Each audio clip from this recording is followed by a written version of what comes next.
Hoje vamos falar de uma das decisões mais transformadoras e, ao mesmo tempo, mais assustadoras que um casal pode tomar.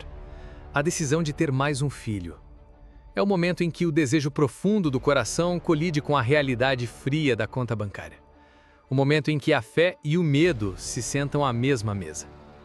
É a esposa a sentir o seu relógio biológico avançar, com um anseio na alma por mais um bebê. E é o marido a olhar para o orçamento com o peso do mundo nos ombros a perguntar-se: como vamos conseguir? Esta não é uma batalha entre a fé e a falta de fé. É um convite de Deus para que o casal aprenda a sonhar e a planejar junto, de uma forma que honre tanto o desejo do coração quanto a sabedoria da mordomia. Agora, para você sentir a angústia desse impasse, a tensão entre um sim do coração e um não da calculadora, imagina a cena. Um casal da nossa igreja, pais de 2 filhos lindos. A vida deles era boa, mas o coração da esposa sentia que faltava alguém na mesa de jantar. A história deles é um testemunho de como eles saíam de uma guerra de perspectivas e, através de 4 versículos de fé, construíram um plano unificado que trouxe paz à sua decisão. O desejo dela por um terceiro filho era constante, uma oração silenciosa no coração dela. Ela via famílias maiores na igreja e o seu anseio só aumentava.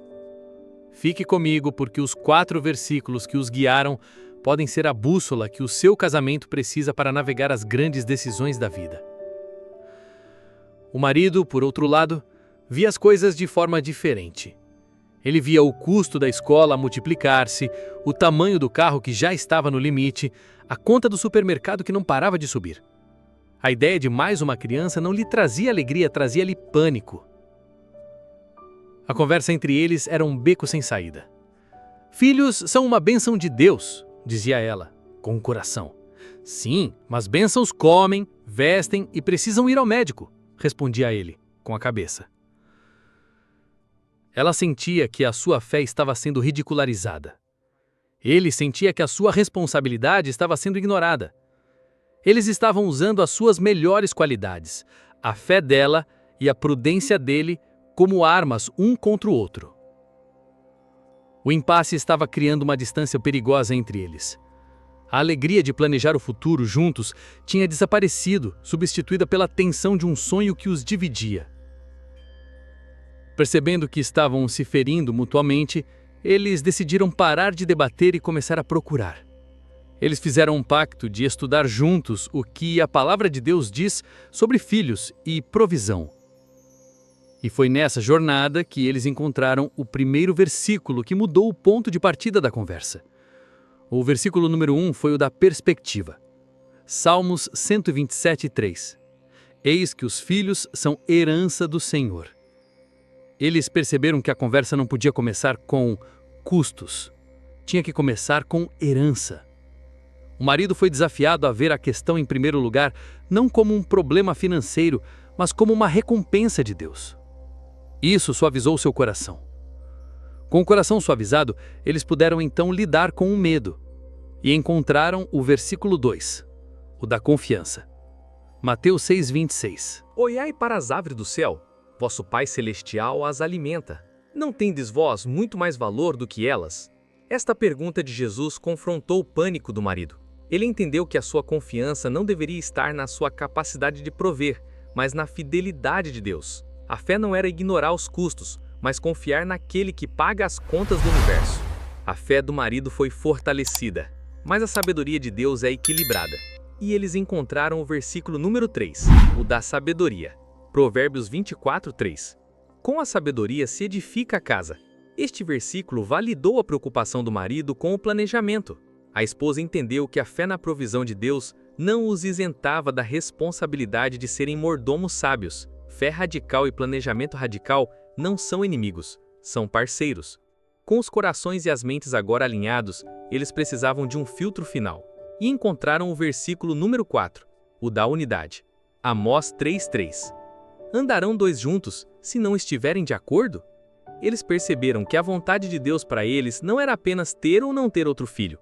A vontade primária de Deus era que eles andassem juntos. Qualquer decisão tomada em desunião seria uma desobediência. Com estes 4 versículos como seu guia, eles criaram um plano de fé. Já não era o sonho dela contra o medo dele. Era o nosso plano para edificar a nossa casa. Eles sentaram-se e fizeram as contas, mas desta vez com fé, não com pânico.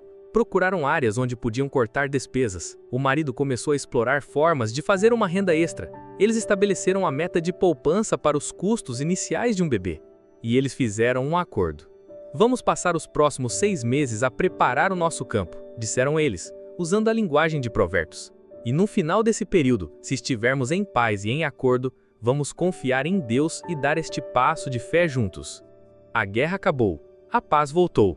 A jornada de preparação, de trabalhar juntos por um sonho, uniu eles de uma forma que eles não esperavam. O processo de se prepararem para um filho tornou o casamento deles mais forte. Esta lição sobre como a palavra de Deus une a fé e a razão conecta-se com o que vimos no vídeo anterior, sobre a poupança secreta.